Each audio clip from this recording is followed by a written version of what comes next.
बड़ी खबर के साथ बिहार विधानमंडल के बजट सत्र के अंतिम दिन राजनीतिक चंदे को लेकर जेडीयू और आरजेडी के बीच आरोप प्रत्यारोप का दौर तेज हो गया।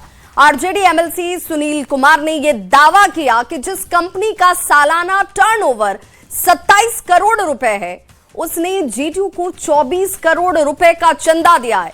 सुनील कुमार ने जेडीयू के मुख्य प्रवक्ता नीरज कुमार के उन आरोपों पर भी पलटवार किया जिनमें आरजेडी पर शराब कंपनियों से चंदा लेने की बात कही गई थी। आरजेडी एमएलसी ने कहा कि जेडीयू सबसे बड़ी भ्रष्टाचारी पार्टी है और वर्षों तक एक कंपनी से चंदा लेती रही है। उन्होंने दस्तावेज दिखाने तक का दावा करते हुए कहा कि किंग महेंद्र से जेडीयू ने करीब 5 वर्षों तक इलेक्टोरल बॉन्ड के जरिए हर महीने 99 लाख रुपए लिए।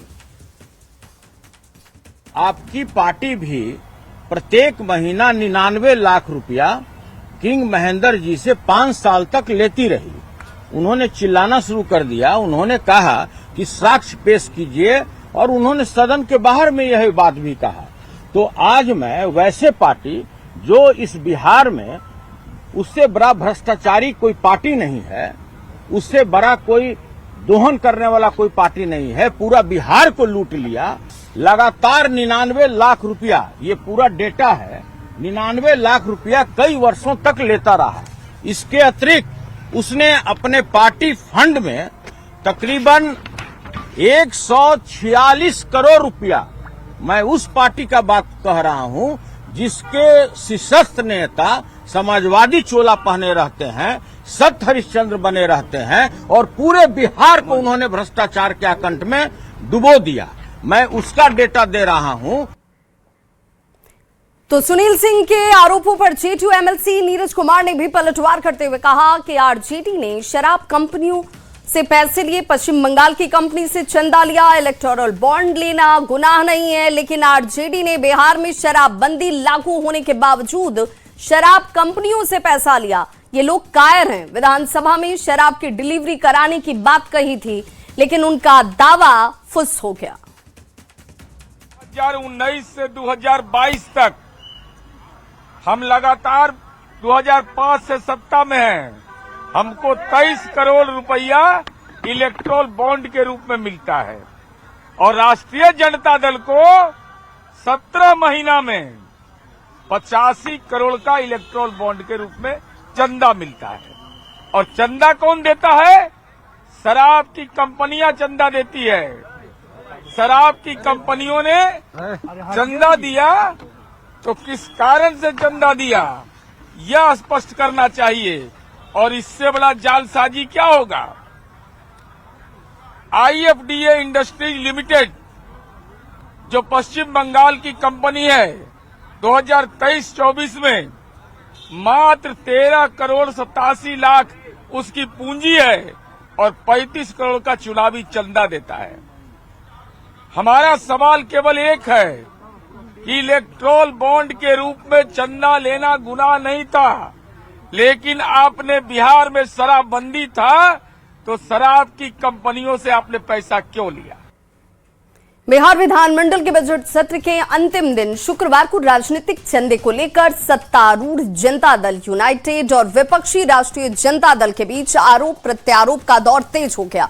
राजद एमएलसी सुनील सिंह ने मीडिया के सामने यह दावा किया कि जिस कंपनी का सालाना टर्नओवर 27 करोड़ रुपए है, उसने जेडीयू को 24 करोड़ रुपए का चंदा दिया है। तो बिहार विधानमंडल के बजट सत्र के अंतिम दिन आज एक बार फिर से सिर्फ चंदे को लेकर बवाल नहीं हुआ। शराबबंदी के मामले पर भी सदन के बाहर आरजेडी विधायक भाई वीरेंद्र ने सवाल उठाते हुए कहा कि बिहार में सत्ताधारी दल के लोग की मिली भगत से शराब बेचा जा रहा है। वहीं आरजेडी विधायक राहुल कुमार ने भी शराबबंदी की समीक्षा की मांग की और कहा कि शराबबंदी और सूखे नशे से लेकर परेशानियां जो इस वक्त बिहार झेल रहा है, सरकार को इसे लेकर विशेष पहल करने की जरूरत है। झारखंड से ला रहे हैं, नेपाल से ला रहे हैं, बगल में और भी बॉर्डर है, वहां से आखिर बॉर्डर से शराब आ रही है किसकी मदद से? सरकार किनकी है?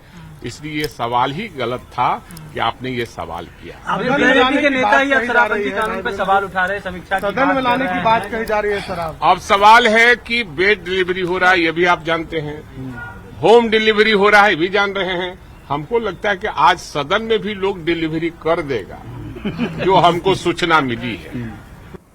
तो विपक्ष की शराबबंदी के सवाल पर उठाए जाने को लेकर पूर्व उप मुख्यमंत्री तारकेश्वर प्रसाद ने भी कहा कि विपक्ष के लोग इसमें लिप्त हैं और इसीलिए शराबबंदी की समीक्षा की बात कह रहे हैं।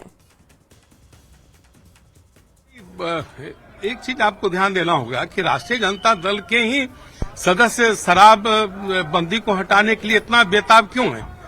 लगता है कि उनकी जो आंतरिक अंदरूनी कठिनाई है वो धीरे धीरे इजहार हो रहा है।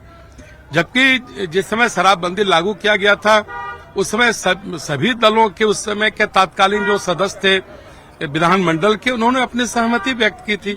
और शराबबंदी के कारण देखिए जो सामाजिक परिस्थितियां हैं, समाज का जो कमजोर तबका है, जो एक सीमित आय से अपने परिवार का भरण पोषण करता था, उसके परिवार में एक बड़ा बदलाव आया है। राहत कानून टूटने के बाद उसकी कुछ विसंगतियां भी धीरे धीरे आ रही है, तो सरकार उन विसंगतियों पर सख्ती से कार्रवाई करेगी। तो विधानसभा में आरजेडी विधायक राहुल कुमार ने राज्य में डाउन सिंड्रोम बच्चों का मुद्दा भी उठाया। उन्होंने कहा कि राज्य में 40 से 50 हजार लोग आनुवांशिक डाउन सिंड्रोम से ग्रसित हैं। उन्होंने गर्भावस्था के दौरान ही थेरेपी के इंतजाम पर सवाल उठाए, जिसका जवाब देते हुए स्वास्थ्य मंत्री मंगल पांडे ने कहा कि राज्य में 9 सेंटर्स हैं जहां डाउन सिंड्रोम बच्चे की काउंसलिंग की जाती है।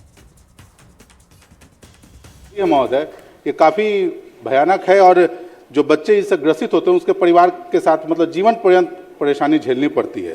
तो चूंकि कुछ जांच इसमें है जो ब्लड से भी किए जा सकते हैं, तो माननीय मंत्री जी से आग्रह होगा और सवाल भी होगा कि क्या डिस्ट्रिक्ट लेवल पे वैसे ब्लड जांच या अल्ट्रासाउंड की व्यवस्था करना चाहते हैं ताकि अर्ली स्टेज पर इसका पता लगाया जा सके और ताकि परिवार उसके हिसाब से आगे निर्णय कर सके। अध्यक्ष महोदय, माननीय सदस्य ने जो प्रश्न उठाया है वो बहुत महत्वपूर्ण है और यह बीमारी बहुत गंभीर किस्म की बीमारी है और बहुत कम लोगों में पाई जाती है। लेकिन इस बीमारी के इलाज के उपचार के लिए अभी हम लोगों ने कुछ वर्ष पूर्व से प्रयास प्रारंभ किए और मैंने बताया है कि सभी प्रमंडलीय जो जिले हैं वहाँ पे अर्ली इंटरवेंशन सेंटर क्रियाशील किया गया है महोदय, और वहाँ बच्चों में विकासात्मक देरी से संबंधित समस्याओं का प्रबंधन, medical service, dental service, occupational therapy, इसमें महोदय फिजियोथेरेपी और ऑक्यूपेशनल थेरेपी बहुत महत्वपूर्ण होता है इस बीमारी में और उसकी व्यवस्था वहाँ की गई है। Speech therapy, audiology, visual impairment और काउंसलिंग की भी व्यवस्था की गई है महोदय। पूर्व में काउंसलिंग की भी व्यवस्था राज्य में नहीं रहती थी, जिसके कारण ऐसे बच्चे जिस परिवार में मरीज बन जाते थे तो वास्तव में बहुत कठिनाई होती थी अभिभावकों को। तो सरकार इस विषय में गंभीर है। हमने विभाग ने 9 प्रमंडलीय जिलों में ये कार्य शुरू किया है। अभी माननीय सदस्य ने बताया कि ब्लड से भी उसकी जांच की जा सकती है अर्ली स्टेज में। तो मैं समझता हूं कि राहुल जी इसके थोड़े विशेषज्ञ भी हैं, तो मुझे थोड़ा जानकारी दे देंगे तो मैं उस टेस्ट की भी व्यवस्था कराने का काम करूंगा।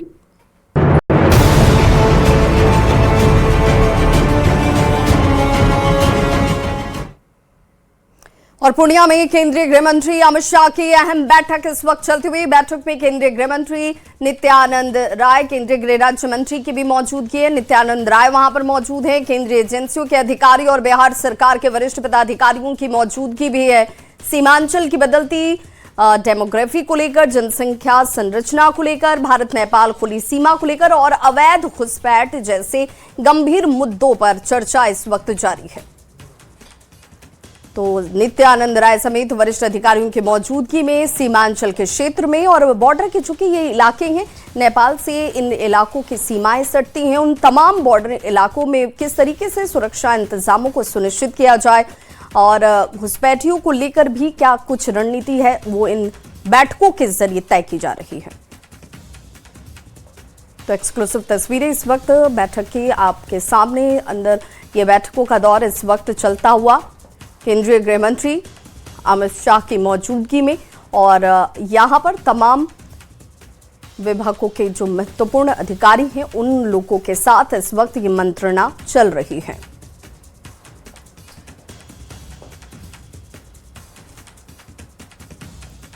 तो तस्वीरें आपके सामने, और सीमांचल के जिस इलाके की हम बात कर रहे हैं उन सीमांचल के इलाकों में चूंकि डेमोग्राफिकल बदलाव को लेकर लगातार सवाल उठते रहे हैं, वहां घुसपैठ को लेकर सवाल उठते रहे, इन तमाम विषयों पर इस वक्त रिपोर्ट के जरिए भी मंत्रणा कर स्ट्रेटेजी तैयार की जाती है। केंद्रीय गृह मंत्री अमित शाह 3 दिनों के सीमांचल दौरे पे हैं। आज तीसरे दिन वो पूर्णिया में मेफेयर होटल में एक महत्वपूर्ण बैठक कर रहे हैं और ये बैठक भी बेहद महत्वपूर्ण मानी जा रही है। उनके सीमांचल यात्रा की शुरुआत किशनगंज से हुई थी, जहां पे उन्होंने 2 से ज्यादा घंटे तक अधिकारियों के साथ मुलाकात की और कई महत्वपूर्ण बिंदुओं पर चर्चा की। दूसरे दिन अररिया में भी उनकी महत्वपूर्ण बैठक हुई अधिकारियों के साथ, और इसके अलावा वो एसएसपी के कैंप में जाकर कई योजनाओं का उद्घाटन भी किया। साथ ही वहां पे उन्होंने एक संबोधन के दौरान कई महत्वपूर्ण बातें कही, जिसमें अवैध घुसपैठ के साथ साथ फेंसिंग की बात, जो खुले हुए बॉर्डर थे उसके बारे में चिंता जताई, और साथ ही जो डेमोग्राफी में बदलाव हुआ है उसके बारे में भी उन्होंने महत्वपूर्ण बैठक की थी। और आज तीसरे दिन पूर्णिया में उनकी बैठक बेहद महत्वपूर्ण मानी जा रही है। इस बैठक में जो बिहार के मुख्य सचिव हैं, डीजीपी हैं, उनके साथ साथ बिहार के गृह मंत्री सम्राट चौधरी भी बैठक में मौजूद है। इसके अलावा कई केंद्रीय एजेंसियों के बड़े अधिकारी भी इस बैठक में मौजूद हैं। जाहिर तौर पे जो सीमांचल के इलाका है उसमें बड़े पैमाने पे घुसपैठ की खबरें आती हैं, अवैध निर्माण की भी बातें आती हैं, उसको लेकर भी महत्वपूर्ण चर्चा होगी। इसके अलावा जो सीमांचल के इलाके में बदलते हुए डेमोग्राफी है उसको लेकर भी उन्होंने साफ साफ कल संदेश दे दिया था कि जो बदलता हुआ डेमोग्राफी है वो भी चिंता की बात है, उस पर भी उनका पूरा ध्यान है। साथ ही जो घुसपैठ होता है उसे लेकर भी उन्होंने महत्वपूर्ण बातें कही थी कि फेंसिंग की जरूरत है, खुला हुआ बॉर्डर है, फेंसिंग की जरूरत है। इसके अलावा सीमांचल में कई जगह अवैध ढांचे के निर्माण को लेकर भी केंद्रीय गृह मंत्री ने चिंता जताई थी। तो जाहिर तौर पे राष्ट्रीय सुरक्षा से जुड़े हुए कई महत्वपूर्ण मुद्दे पर आज इस बैठक में चर्चा होने की पूरी संभावना है। जाहिर तौर पे केंद्रीय एजेंसियों के बड़े अधिकारी के साथ साथ बिहार के जो तमाम जो बड़े अधिकारी हैं और गृह मंत्री हैं सम्राट चौधरी, उनके साथ ये बैठक बेहद महत्वपूर्ण माना जा रहा है और इस बैठक में कई महत्वपूर्ण बिंदुओं पर निर्णय लिया जा सकता है। तो जाहिर तौर पे सीमांचल के तीसरे दिन आज अमित शाह का यह बैठक कई मायनों में बेहद महत्वपूर्ण माना जा रहा है, चूंकि सीमांचल के इलाकों में पिछले 3 दिनों से उन्होंने कई सारी महत्वपूर्ण जानकारियां ली हैं, साथ ही कई महत्वपूर्ण निर्देश भी दिए हैं जो आने वाले समय में सीमांचल को लेकर एक महत्वपूर्ण कड़ी साबित हो सकता है। कैमरामैन अजय दुबे के साथ आनंद अमृतराज, न्यूज 18 नेटवर्क, पूर्णिया। तो बिहार विधानसभा में धर्मांतरण के मुद्दे को लेकर सत्ता पक्ष और विपक्ष में जमकर कहासुनी हुई। बीजेपी विधायकों ने कहा कि धर्मांतरण की वजह से राज्य की डेमोग्राफी बदल रही है, तो सत्ता पक्ष के विधायकों ने इस बात को रखा कि अन्य राज्यों की तरह बिहार में भी धर्मांतरण के खिलाफ कड़ा कानून बनाने की जरूरत है। सुनिए, बिहार में 143.23% है। इसी प्रकार सीमावर्ती कई जिलों के क्षेत्रों में मुस्लिम आबादी में अप्रत्याशित वृद्धि हुई है। बिहार राज्य के अंतर्गत सभी जिलों में विवाह के बहाने धर्मांतरण, बाल विवाह, प्रलोभन के माध्यम से धर्म परिवर्तन ईसाई मिशनरियों और इस्लामिक धर्म गुरुओं द्वारा धड़ल्ले से कराया जा रहा है। इस कारण सर्वाधिक SC, ST, ABC, OBC एवं सामान्य वर्ग की युवतियों ज्यादा शिकार हो रही है। महोदय, वस्तु स्थिति यह है कि राज्य में धर्मांतरण रोकने के संबंध में कानून बनाने संबंधी कोई प्रस्ताव विचाराधीन नहीं है। परिवर्तन अधिनियम 2021 में सबसे कड़े प्रावधान है। मध्य प्रदेश धर्म स्वतंत्रता अधिनियम के पुराने कानून को स्थापित किया है। उत्तराखंड, उसके बाद हिमाचल प्रदेश में कड़े कानून लागू है। उस कानून को बिहार में भी श्रीमान लागू किया जाए। संजय जी बैठिएगा सब। ये धर्मांतरण केवल धर्मांतरण नहीं है, ये राष्ट्रांतरण है, विचार परिवर्तन है। और पूरे सीमाई इलाकों में अगर आप देखेंगे, पश्चिमी चंपारण हो, पूर्वी चंपारण हो, सीतामढ़ी हो, मधुबनी हो, सुपौल हो, कटिहार, किशनगंज और अररिया, ये सभी हमारे अंतर्राष्ट्रीय जिले हैं जो लगते हैं अंतर्राष्ट्रीय सीमाओं से। इन्हीं सीमाओं पर अधिकाधिक धर्मांतरण कराए जा रहे हैं और ये राष्ट्रांतरण का एक जिहादी जो प्रक्रिया है वो चलाई जा रही है। महोदय, ये भारत का संविधान है महोदय, और भारत के संविधान में बाबा साहब ने स्पष्ट रूप से अनुच्छेद 25 में अंतःकरण की और धर्म की अबाध रूप से मानने की चर्चा की है। जब एक बार अगर हम किसी धर्म के में पैदा हुए हैं तो उस धर्म को बदलने की इजाजत भारत का ये प्रतिष्ठित संविधान नहीं देता है। से जानना चाहता हूं, इन्होंने कहा कि कोई प्रस्ताव नहीं है। महोदय, इस तरह के कानून देश के अन्य राज्य में हैं। हम लोगों ने यही प्रस्ताव लाया है कि बिहार में भी इस तरह की घटनाएं व्यापक पैमाने पर घटित हो रही है, जिसके कारण महोदय आज यहाँ ईसाइयों का जो राष्ट्रीय स्तर पर ग्रोथ रेट है महोदय 15.52 है, लेकिन बिहार में 143.23 है महोदय। हम लोग जैसे दक्षिणी भाग में भी बिहार के ईसाई धर्मावलंबियों ने जा करके और SC/ST गांव में धर्म परिवर्तन करा रहे हैं। तो हम लोगों ने इसी के लिए तो लाया प्रस्ताव कि महोदय ये प्रस्ताव सरकार संज्ञान में ले, इसको स्वीकार करे और कड़े कानून 1 साल से 10 साल और 10 से 20 साल तक ऐसे कारनामे करने वालों के विरुद्ध सख्त कानून बनाए और उस पर माननीय सदस्यों के सुझाव का।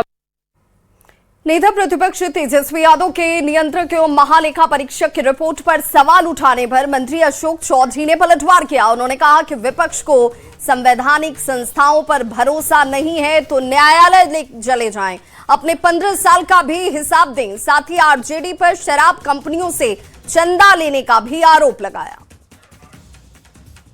नहीं है तो इलेक्शन कमीशन इनका गड़बड़े है, हमारा कैग जो है कंट्रोलर जनरल का ऑफिस हमारा गड़बड़े है, PMO हमारा गड़बड़े है, सब कुछ यही ठीक किए हैं। ये 15 साल में क्या किया इनको नहीं पता है। अभी अब कह रहे हैं कि CAG का report, how can you challenge the CAG report?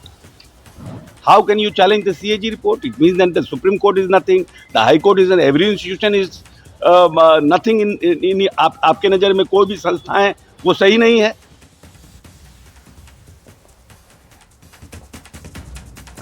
कौओं के बाद अब पटना में बर्ड फ्लू की पुष्टि हो गई है और 2 माह तक मुर्गे और मुर्गी पालन पर फिलहाल रोक लगा दी गई है। ये बड़ी खबर इस वक्त आती हुई पटना में बर्ड फ्लू की पुष्टि की जा चुकी है और पटना के चितकोहरा स्थित पशु विज्ञान विश्वविद्यालय के पोल्ट्री अनुसंधान केंद्र में एक साथ 6000 मुर्गियों में सैंपल जांच के बाद बर्ड फ्लू की पुष्टि हुई और इसके तुरंत बाद पोल्ट्री फार्म कैंपस में ही सभी मुर्गियों को दफना दिया गया।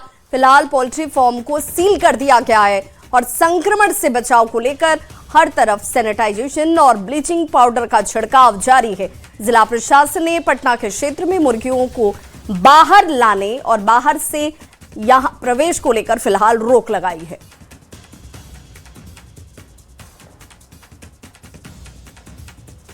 तो बिहार में बर्ड फ्लू की खबर के बाद से लोगों के बीच इस वक्त दहशत जरूर है, लेकिन इसे समझना जरूरी है। बिहार में पहले कौओं की मौत हुई, कंकड़बाग का इलाका हो या फिर मोकामा में 200 से ज्यादा कौओं की मौत हो गई।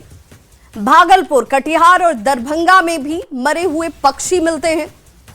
इन सभी को सैंपल्स को भेजा गया बर्ड फ्लू की पुष्टि को लेकर और इसमें मौत की पुष्टि भी हुई। अब पटना में 6000 मुर्गियों के सैंपल्स लिए गए और सभी 6000 मुर्गियों में बर्ड फ्लू की पुष्टि हो गई है, जिन्हें प्रशासन ने साइंटिफिक तरीके से दफना दिया है। अब आपको यह भी बताते चलें कि बर्ड फ्लू के लक्षण क्या होते हैं। आंखों का लाल होना, तेज बुखार और थकान, ये उसके लक्षण है। खांसी, गले में खराश और बहती नाक, ये लक्षण में से कुछ लक्षण आपके सामने। मांसपेशियों में दर्द का होना, सांस लेने में तकलीफ का होना, जी मिचलाना, उल्टी या फिर दस्त की शिकायत होना।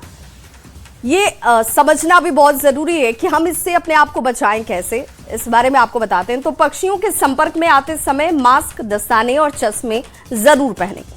पक्षियों या उनके स्थान से आने के बाद से हाथ साबुन से अच्छी तरीके से आप धोएं। पोल्ट्री क्षेत्र से लौटकर जूते बाहर ही उतार दें। संक्रमण के लक्षण पर तुरंत डॉक्टर से संपर्क करें। कच्चा या बिना उबला दूध बिल्कुल ना पिएं। लक्षण दिखे तो तुरंत डॉक्टर से मिले और अच्छी तरह से पके हुए खाने को ही आप जरूर खाएं। रुक कर लेते हैं अब दूसरी खबर का। तो बताते चले खबर बेगूसराय से, जहां पर फुलवरिया थाना क्षेत्र में व्हाट्सएप से 3 तलाक देने का मामला सामने आया है। चौकहरा 2 की रुखसाना खातून का यह आरोप है कि पति मोहम्मद मकबूल ने 20 फरवरी 2024 को मैसेज भेजकर तलाक दे दिया। दहेज में 5 लाख की मांग, मारपीट, लाखों रुपए लेने का भी आरोप लगाया गया है। पीड़िता का आरोप है कि पति ने फोन पर अभद्र भाषा का इस्तेमाल किया, देह व्यापार में धकेलने तक की बात कही। पीड़िता न्याय के लिए थाने के अब चक्कर लगा रही है। राष्ट्रीय महिला आयोग की सदस्य ममता कुमारी ने इस मामले में रिपोर्ट तलब की है। वहीं पुलिस इस मामले को लेकर जांच की बात कह रही है। उसके मांग की वजह से दिया था कि और पैसा चाहिए, 2-4 छक्का 4 व्हीलर और चाहिए। और मेरी माँ पहले ही उसको उतना सारा पैसा दे चुकी है दहेज में। सारा चीज़ बिजनेस के लिए मांगा था लड़का। मेरी माँ घर बसाने के लिए मेरा सारा सामान उसको दे रखा, फिर भी वो लड़का हम लोग को नहीं रखा। तब 3 तलाक कहाँ वो क्या करता है? लड़का काम करता है, बिजनेस करता है। कहाँ पे? कभी फल का बिजनेस करता है, खुद का दुकान भी है और बरौनी में भी दुकान है। उसका बाप का नाम है मोहम्मद अकबर। उसका क्या नाम? उसका नाम है मकबूल और कबूल। घर कहाँ है? सोखारा। लेकिन वहाँ भी कोई सुनवाई इसकी नहीं हुई। वहाँ पर भी जो है कह दिया चुनाव का समय अभी नहीं देखेंगे, जाइए। फिर डीएम साहब के यहाँ भी गई, रजिस्टर्ड डाक से भेजी, कोई सुनवाई कहाँ इसका हुआ। पति इसको छोड़ दिया, 3 तलाक देकर ही घूम रही है। उसके बाद जब कुछ होता है तो इसके साथ मारपीट भी होता है। उसके बाद देखिए ये महिला है, इसका सर फाड़ दिया, 307 पुलिस नहीं लगाई है। 3 तलाक दे दिया, 3 तलाक का धारा नहीं लगाई है।